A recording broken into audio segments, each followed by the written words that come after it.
శ్రీమాత్రే నమః. జై శ్రీ విశ్వనాథ భగవానికి జై. ఇవాళ రోజు 3వ రోజు అండి. పొద్దున్నే 4:30 సమయానికి లేచి స్నానము చేసుకొని విశ్వనాథ భగవానునికి ఒకసారి నామస్మరణ చేసుకొని ఇక కాశీ నుంచి బయలుదేరుతున్నామన్నమాట. పొద్దున్నే 5:30 గంటలకు క్యాబ్ మాట్లాడేసామన్నమాట. మనల్ని ప్రయాగరాజ్ నుంచి అయోధ్య వరకు డ్రాపింగ్ అన్నమాట. మీకు ఇక్కడ డిస్క్రిప్షన్లో కాంటాక్ట్ నెంబర్ ఇస్తాను.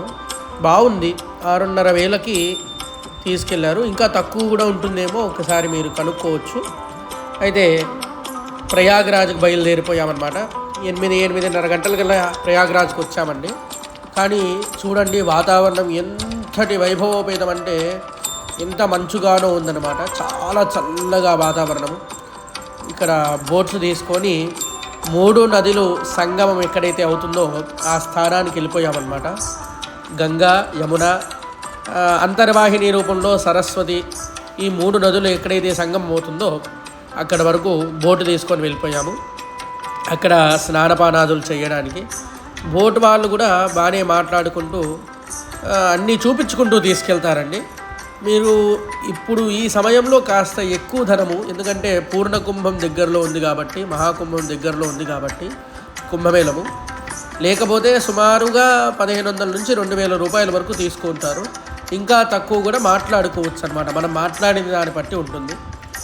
ఇక ఆ స్థానానికి వెళ్ళాక కాస్త అక్కడ స్నానము చేయడానికి వేరే ఒక 100 రూపాయల నుంచి 150 రూపాయల వరకు అడగడం జరుగుతుంది. అది కూడా మనం మాట్లాడిన దాన్ని బట్టే ఉంటుందండి. మనం తక్కువగా మాట్లాడుకుంటే బాగుంటుంది. ఇక్కడ చూస్తున్నారు కదా, నల్లగా ఉన్నటువంటిదేమో గంగా, కాస్త తెల్లగా ఉన్నటువంటి నది ఏమో యమున అనమాట. ఇక్కడ సంగమం అవుతుంది అనమాట. చూడండి శ్రద్ధగా, అక్కడ తెల్లగా ఉంటూనే అది యమున అనమాట. ఇక నదిలోకి వచ్చేసాము. ఎంత చల్లగా ఉన్నాయంటే నీళ్ళు చాలా చల్లగా ఉన్నాయి. సాక్షాత్తు ఆ త్రివేణి సంగమం యందు సంకల్పమును చేసుకొని సర్వపాప ప్రాయశ్చిత్తము కొరకు నదీ స్నానము చేశామన్నమాట. ఇక్కడ విషయం ఏంటంటే 3 నదులు కలుస్తున్నటువంటి ఆ సంగమ స్థానంలో దీపము వదులుకోవడం అనేటువంటిది చాలా వైశిష్ట్యం అన్నమాట. ఇక్కడ మనకు దొరుకుతాయి దీపాలు కూడా. శ్రద్ధగా ఒక 10-20 రూపాయలు పెట్టేసి దీపాలు ఇత్యాది పూజా సామాగ్రి తీసుకొని పూజ చేసుకొని అక్కడే సంధ్యావార్చుకున్నారనమాట. అనుష్ఠానమును కూడా చేసుకున్నారు. చాలా బాగుంటుందన్నమాట స్థానం కూడా.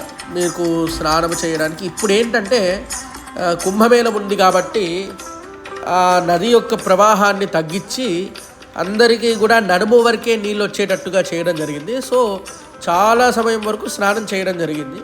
లేదంటే అక్కడ 4 బోట్లు పెట్టేసి మునిగిపిస్తారనమాట. సో ఇప్పుడు వెళ్ళాం కాబట్టి కాస్త బాగానే చాలా సమయం వరకు స్నానం చేయడం జరిగింది. చాలా అద్భుతంగా ఉంది.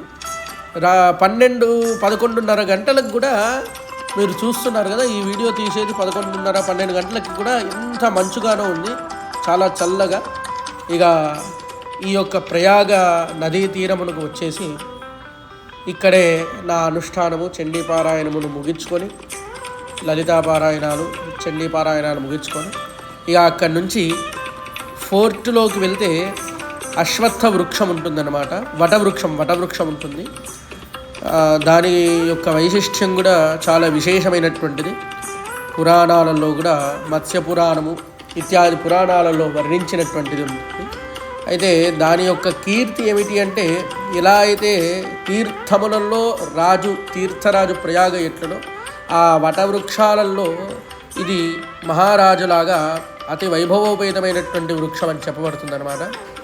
అక్కడ వటవృక్ష దర్శనం చేసుకొని లేటే హనుమాన్, బడే హనుమాన్ అని 2 పేర్లు ఆయనకే అనమాట. ఆ లేటే హనుమాన్ దగ్గర కూడా దర్శనము చేసుకొని అక్కడి నుంచి అతి వైభవోపేతమైనటువంటి శక్తిపీఠం అన్నమాట. అమ్మవారి పేరు అలోపి శంకరీదేవి. అక్కడ దర్శించుకొని భుజించి అయోధ్యకి బయలుదేరిపోయామన్నమాట. అయోధ్య యందు ధర్మశాలలు ప్రిఫర్ చేయండి స్టేయింగ్ కోసం, చాలా బాగుంటుంది, నీట్నెస్ కూడా. సరే, ఒక్కసారి రామనామస్మరణ చేసుకుందాము. అయోధ్యకి వచ్చేసాం కాబట్టి. రాజా రామచంద్ర భగవానుకి జయ, పవనసుత హనుమానుకి జయ.